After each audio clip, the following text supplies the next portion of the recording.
National Herald पर। अरे भाई मेरी बात तो सुन लीजिए पद्मजा भाई, तो आप मुझे बोलने क्यों नहीं देना चाहती? क्या आपने सुपारी ले रखी है भारतीय जनता पार्टी से? सुपारी गलत बात कोई भी नहीं सुनना चाहता। बिल्कुल, बाद में आप फैक्चुअल काउंटर कीजिए। आप बीच बीच में मेरे को पकड़ किए जा रही हैं। आप पिक्चर चालू करो बे। बताइए सुरेंद्र राजपूत जी, कितने रफाल हैं, कहां गिरा, किस मेरिडियन पे गिरा, क्या उसका लैटिट्यूड लॉन्गिट्यूड था, इसका क्या मतलब, क्या फायदा है, क्या मकसद है ये जानने का? अभी बताता है भाई, अभी बताता है, अभी किया ना, अभी बताता है। मैं दो चीजें बड़ी स्पष्ट कहता हूं। देखिए, आप रेवंत रेड्डी के बयान की बात कर रही हैं? जी बिल्कुल। हाँ, तो रेवंत रेड्डी ने यह नहीं पूछा कि क्या लैटिट्यूड था, क्या लॉन्गिट्यूड था। रेवंत रेड्डी ने यह पूछा कि आप हमें नरेंद्र मोदी जी के लाए हुए राफेल विमान ने पाकिस्तान के कितने विमानों को तबाह किया, किस लैटिट्यूड पे नहीं, उन्होंने ये नहीं बोला है। उन्होंने कहा है कितने रफाल गिराए गए। उन्होंने कहा कितने रफाल गिराए गए। नरेंद्र मोदी को ये जवाब देने चाहिए कि पाकिस्तान ने ऑपरेशन सिंदूर में कितने रफाल विमानों को मार गिराया है। You give us the account. उनका मैं वर्बैटिम पढ़ के सुना देती हूं आपको। There is no discussion on how many Rafales were shot down. Narendra Modi should answer how many Rafale aircraft were shot down by Pakistan during the recent war. You give us the account. आप हमें बताइए पाकिस्तान ने हमारे कितने Rafale को गिराया है? वाह क्या एक्टिंग कर रहा है, वाह क्या एक्टिंग कर रहा है। जी, मैं आपको उनका वर्बटिम हिंदी में पढ़ के सुनाता हूं। पहले तो भी और उसके बाद आपकी बात पे भी जवाब दूंगा। क्या नाम, रेवंत रेड्डी सीएम तेलंगाना, सिकंदराबाद छावनी की हिफाजत करके, क्या नाम, सिकंदराबाद छावनी इस देश की हिफाजत करने में देश की धड़कन की तरीके से है। हमारे यहाँ के फौजी आज जंग लड़ रहे हैं और हमारे यहाँ से जंगी हथियारों से जंग लड़ी जा रही है। तेलंगाना में बने विमानों ने देश के सम्मान को बनाए रखा। नरेंद्र मोदी के लाए हुए राफेल विमान ने पाकिस्तान के कितने विमानों को तबाह किया, यह बताया जाए। हमारे देश के हथियार नहीं, दूसरे देश के हथियार पर विश्वास करके पाकिस्तान पर हमला करने के बाद उन्होंने कितने विमान गिराए, देश को बताएं। नहीं, आपने 2 लाइन छोड़ दी सर, पूरी बाइट सुना देती हूँ आपको। लेकिन मैं आपके आप चाहे तो मैं आपको दोबारा सुना देती हूँ उनकी पूरी बाइट। उनकी लंबी स्पीच थी, उसमें उन्होंने ये भी कहा बताइए कितने रफाल गिराए गए। 2 मिनट। हाँ, अरे सुन लीजिए। तो आपने एक बात बताइए, आपने एक पिक एंड चूज क्यों कर रही है? आपने जब नरेंद्र मोदी के लाए हुए राफेल विमान ने कितने पाकिस्तानी विमानों को गिराया, ये आपने पूछा? नहीं पूछा। आप अगर पूछिए पत्रकार की हैसियत में तो दोनों सवाल पूछिए। बिल्कुल, पहले सवाल का मैंने जवाब दे दिया। आप मानिए उन्होंने ये भी कहा कि, और एयर मार्शल ए.के. भारती ने इसका जवाब दिया। Emotional damage. वो भी गलत बात। देखिए, आप एक मिनट सुन लीजिए ना। अब देखिए, अगर आप हम बहस करते रहेंगे तो जनता के पास बात नहीं जाएगी। आप वैसे भी फौजी की लड़की हैं, तो ऐसे लोगों को तो तथ्य सामने रखना चाहिए।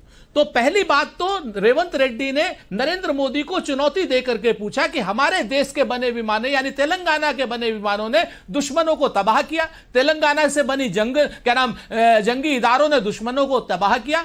और राफेल ने कितने पाकिस्तानी विमानों को गिराया, यह रेवंत रेड्डी ने पूछा। तो क्या गलत पूछा? हां, आपने यह जरूर है कि राफेल ने कितने विमान, राफेल का क्या नुकसान हुआ। यह 2 जगह से बात आई। पहली जगह से बात आती है जब राहुल गांधी जी ने जे से, यानी जयशंकर से सवाल पूछा कि साहब आपने जो सूचना दी थी पाकिस्तान को, उस वजह से कितने विमानों का नुकसान हुआ, यह जरा बताया जाए। कितने विमानों का नुकसान हुआ जयशंकर के मुखबिरी से? एक बात। दूसरी बात आ जाती है कि यह बात आप रेवंत रेड्डी के मुंह पर तो कह रही हैं पद्मजा, लेकिन आपकी हिम्मत क्यों नहीं हो रही है, या भाजपा की हिम्मत यह क्यों नहीं हो रही है कि भारतीय जनता पार्टी के सबसे वरिष्ठ सांसद सुब्रमण्यम स्वामी ने यही सवाल पूछा है।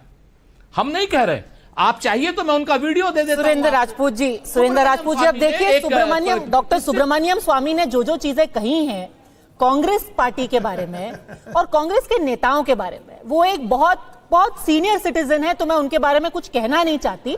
पर अब ऐसे तो नहीं होता है। आप बिल्कुल चलो, उसमें कुछ चाइना का भी रोल था। नहीं सुनिए, आप नहीं चलाओ, वो मेरे संस्कारों के खिलाफ है। क्योंकि जो शब्द उन्होंने इस्तेमाल किए हैं आपके नेताओं के खिलाफ, मुझे नहीं लगता कि सार्वजनिक जीवन में किसी को ऐसे शब्दों का इस्तेमाल करना चाहिए।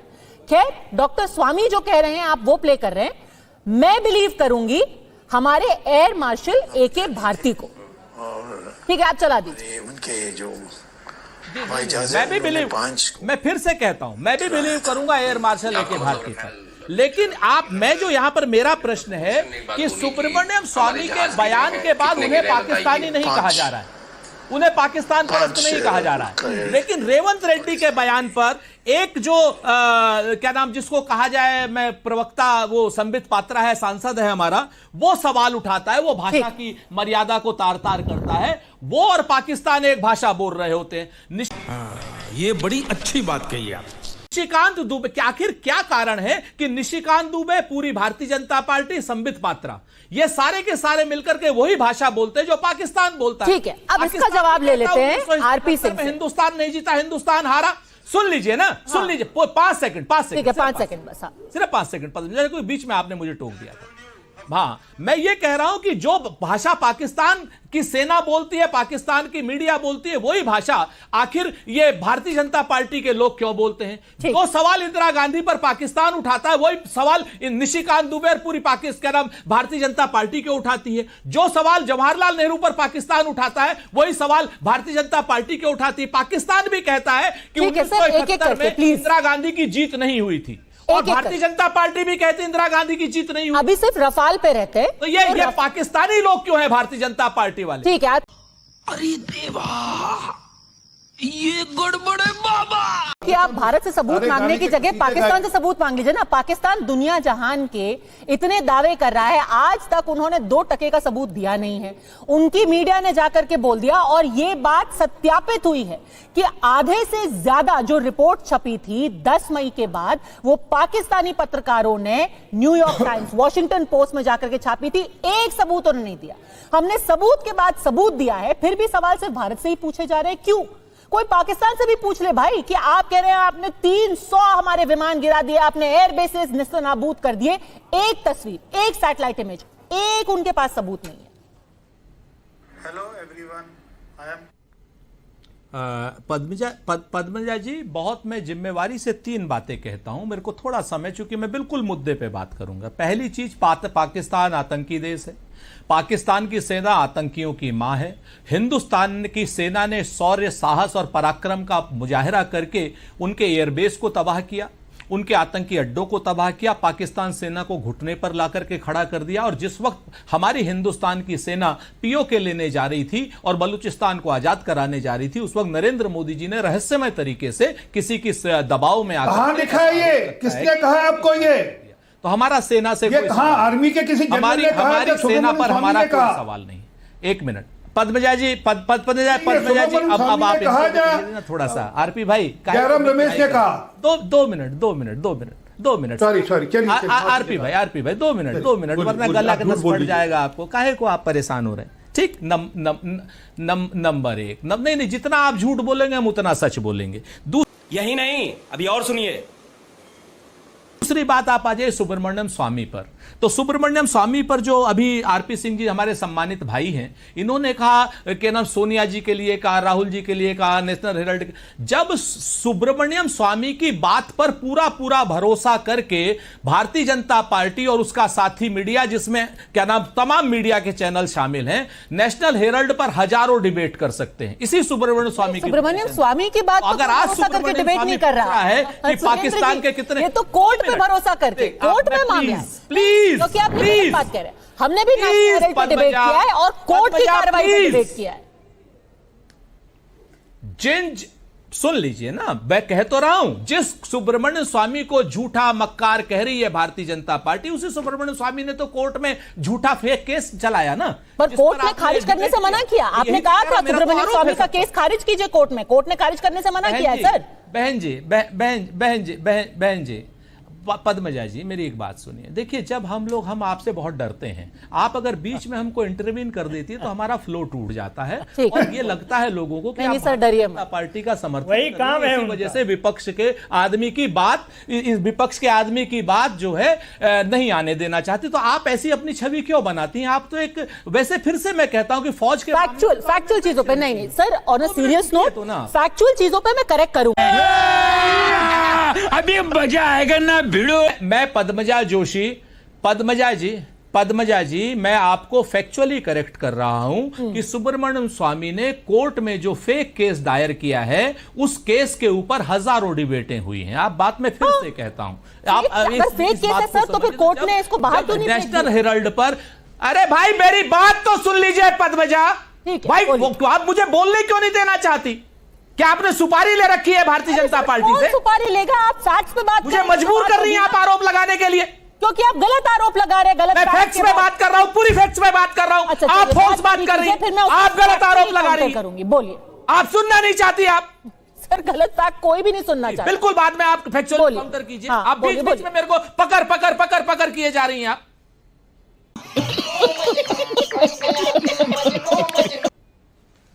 नेशनल हेराल्ड के केस में अगर भारतीय जनता पार्टी और भारतीय जनता पार्टी का साथी मीडिया, पद्मजा जोशी जी, अगर हजारों डिबेट करता है, तो उसके बाद वो सुब्रमण्यम स्वामी के राफेल वाले सवाल पर चुप क्यों हो जाता है? सुब्रमण्यम स्वामी जब सवाल उठाता है, उसको पाकिस्तानी गद्दार क्यों नहीं कहा जाता? उस भारतीय जनता पार्टी को पाकिस्तानी गद्दार क्यों नहीं कहा जाता? जो भारतीय जनता पार्टी ये कहती है लगातार, जो कि इंदिरा गांधी पाकिस्तान का युद्ध 1971 का हारी थी, और वही बात पाकिस्तान भी कहता है। वही बात पाकिस्तान कहता है कि हमारे फौजियों को उसने क्या नाम बगैर उसके छोड़ दिया क्योंकि डर गई। कब का हारी थी? और वही एक सेकंड सर, एक सेकंड, कब का हारी थी? बात पूरी होने दीजिए सर। और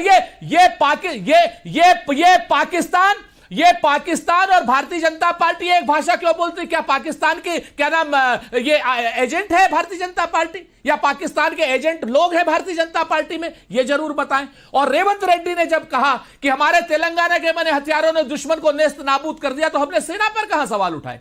सेना पर तो किसी ने सवाल नहीं उठाए। राजनीतिक नेतृत्व पर सवाल हम जब उठाते हैं, नरेंद्र मोदी की कायरता पर हम बात करते हैं, तो नरेंद्र मोदी की कायरता को सेना के शौर्य, सेना के साहस और सेना के पराक्रम के पीछे क्यों छुपाया जाता है? इस वीडियो के सामने आने के बाद सवाल तो बनता ही है। प्रोपेगेंडा पाकिस्तान कर रहा है, ये किसी से छुपा नहीं है। हम क्यों फंस रहे हैं, ये सबसे बड़ा सवाल है।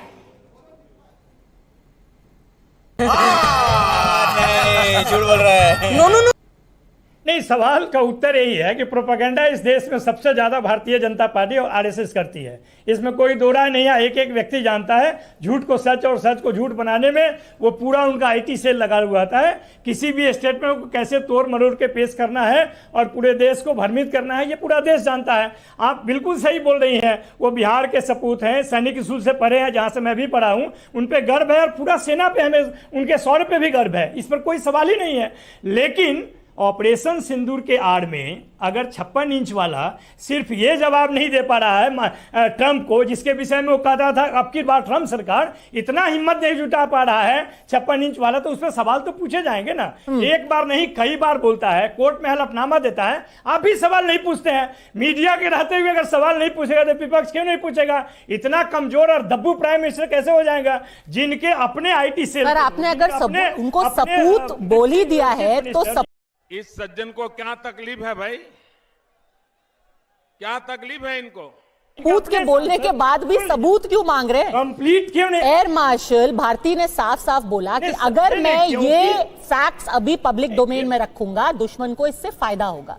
इसके बावजूद बार बार वही सवाल दोहराना कितना सही? नहीं, इसके देखिए, आप बार बार वही बात दोहरा रही हैं। आपको भी ये नहीं लगता है कि इतने बार ट्रंप के दोहराने पूरे विश्व पटल पे है, वो कहीं छुप के नहीं बोल रहा है, बार बार बोल रहा है, अलग अलग जगह बदल के बोल रहा है। क्या भारत सरकार को यह नहीं बोलना चाहिए? भारत सरकार इतना कमजोर है कि उसका जवाब नहीं। जहां पर भारत सरकार को बोलना चाहिए वहां पर चुप है। जहां पर सैनिक बोल रही है वहां पर आपसे जवाब की उम्मीद भी नहीं है। आप सही जवाब देंगे ही नहीं, आप तो सिंदूर बांट रहे हैं। सर, कौन सा सवाल है जिसका जवाब नहीं चाहिए था? वैसे तो रोज 3-3 आप कुछ भी बोलो, ये नहीं सुनने वाला। किसी ने हाथ तो खींचा नहीं। यहां पर एक अमेरिकी प्रोफेसर हैं, सुरेंद्र राजपूत जी, कह रहे हैं जो हमारे लक्ष्य तय हुए थे पूरी तरीके से उनको अचीव किया गया है। जी, दो चीजें बड़ी स्पष्ट है पद्मजा, मैं आपकी बात से सहमत हूं। और सैनिक का जो हमारा कार्यक्रम था, ऑपरेशन सिंदूर के जो सेना का पक्ष था, उस सारे पक्ष ने हमारे सारे टारगेट्स अचीव किए। इसको लेकर के हमें कोई आपत्ति नहीं, और हम तो बिल्कुल इसकी भूरी भूरी प्रशंसा करते हैं और हमें इस बात पर गर्व है, हम अपनी सेना को सैल्यूट करते हैं। लेकिन आप एक बात बताइए कि प्रोफेसर वाल्टर लाडवे की बात को आपको सैनिक ऑपरेशन के लिए बताना पड़ रहा है राजनीतिक नेतृत्व को। हम सैनिक ऑपरेशन पे कोई सवाल नहीं उठाते। अमेरिका का एक प्रोफेसर हमारे सैनिक ऑपरेशन को ऑथेंटिफाई कर रहा है और आप उसको चला रही हैं। लेकिन अमेरिका का राष्ट्रपति जो कह रहा है कि उसने क्या नाम ऑपरेशन सिंदूर को सीज फायर करा दिया, आप उस पर नहीं मान रही हैं। तो या तो किलो में तौल लीजिए, या तो अमेरिकियों की बात मान लीजिए, या अमेरिकियों की बात नहीं मानिए। मैं करवाली बेइज्जती अमेरिकियों से मेरे को सर्टिफिकेट मेरे देश की सेना के लिए नहीं चाहिए। मेरे देश की सेना ने जो अचीव करना था वो किया है, और वो जो अचीव कर सकती थी। सवाल उस पर है, सवाल उस पर है कि जब अमित शाह ये कहते थे कि अगर नेहरू जी ने 1948 में 3 दिन और सेना को दिए होते और सीज फायर नहीं किया होता तो पीओके हमारा होता। ये अमित शाह का बयान संसद के अंदर है। हम उसी बयान को याद दिला रहे हैं कि अब यह ऑपरेशन सिंदूर की इतिहास की बात हो गई है कि अगर 3 दिन अमित शाह, नरेंद्र मोदी जी ने और राजनीतिक नेतृत्व ने हमारी सेना को दे दिए होते तो पीओके हमारा होता और बलूचिस्तान आजाद हो गया होता। अब मैं आगे पढ़ के बताऊं इसी आर्टिकल से, और वोल्टेयर लाडवे की बात में अंतर कहां है? हाँ, वैसे मैं इसमें आगे पढ़ के सुनाऊं। आपने बोला ना कि हमारी मिलिट्री को जो है उन्होंने फुल मार्क्स दिए हैं। आगे उन्होंने ये भी लिखा है, more impressive than the operations reach was its restraint on the first day. यानी कि जिस तरीके से सधा हुआ ऑपरेशन हमारी सेना ने किया, it suggests a political leadership that was determined to signal its intent with clarity. यानी कि एक राजनीतिक नेतृत्व था जिसने बिल्कुल सधा हुआ एक ऑपरेशन का ब्लूप्रिंट दिया और सेना ने उसको पूरा किया। और जहां तक समझ रहे हो आप समझ रहे हो? यहाँ बैठे वो भी वही बात कह रहे हैं जो वॉल्टर लैडेज ने कही है, पर आप उनकी बात नहीं मानेंगे तो मैं एक अमेरिकी को भी कोट कर देती हूँ। पद्मजा जी, हाँ बोलिए। पद्मजा जी, ये वॉल्टर लाडवे की जो बात आप राजनीतिक नेतृत्व के लिए मान रही हैं, अगर ये कल डोनाल्ड ट्रंप का एजेंट निकल आया तब आप क्या करेंगी? क्योंकि आप तो गारंटी ले रही हैं इसकी। ऐसे डोनाल्ड ट्रंप की गारंटी नरेंद्र मोदी ले रहे थे। हाउडी ट्रंप, नमस्ते ट्रंप, नमस्ते ट्रंप, अब की बार ट्रंप सरकार। ये नरेंद्र मोदी जी इसी ट्रंप की गारंटी ले रहे थे। अरे बाप रे, ये तो धोती खोल रहा है। खत्म, bye bye, tata, goodbye, गया।